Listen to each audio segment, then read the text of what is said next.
एक गांव में एक गरीब मछुआरा रहता था। उसकी जिंदगी का हर दिन संघर्ष से भरा होता था, लेकिन वो अपनी मेहनत और ईमानदारी से काम करता था। रोज सुबह सवेरे वो अपनी पुरानी नाव लेकर नदी में मछली पकड़ने जाता और जो भी मछलियां पकड़ता उसे बाजार में बेच देता। ये छोटा सा काम ही उसके परिवार का पेट पालता था। एक दिन वो नदी में मछलियां पकड़ रहा था कि अचानक उसे एक बहुत बड़ी मछली मिली। उसने बड़ी मेहनत से उस मछली को पकड़ा और नाव में रख लिया।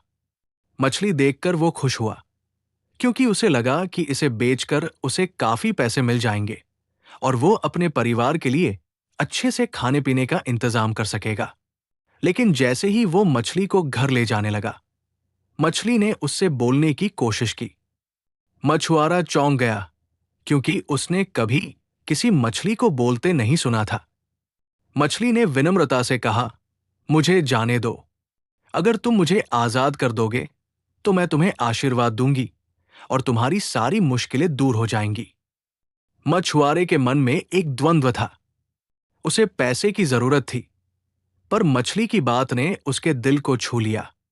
आखिरकार उसने मछली की बात मान ली और उसे आजाद कर दिया। मछली ने जाते जाते मछुआरे को आशीर्वाद दिया और कहा, तुम्हारी नेकदिली का फल तुम्हें जरूर मिलेगा।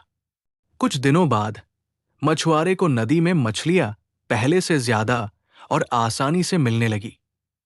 लोग उसकी मछलियों की ताजगी के लिए उसे अच्छे पैसे देने लगे। धीरे धीरे उसकी हालत सुधरने लगी और उसका परिवार खुशहाल हो गया। वो समझ गया कि उस दिन की दया और नेक दिली ने ही उसकी जिंदगी बदल दी। ये कहानी हमें सिखाती है कि जब हम किसी की मदद करते हैं, भले ही खुद कठिनाइयों में हो, तो हमें उसका फल अवश्य मिलता है।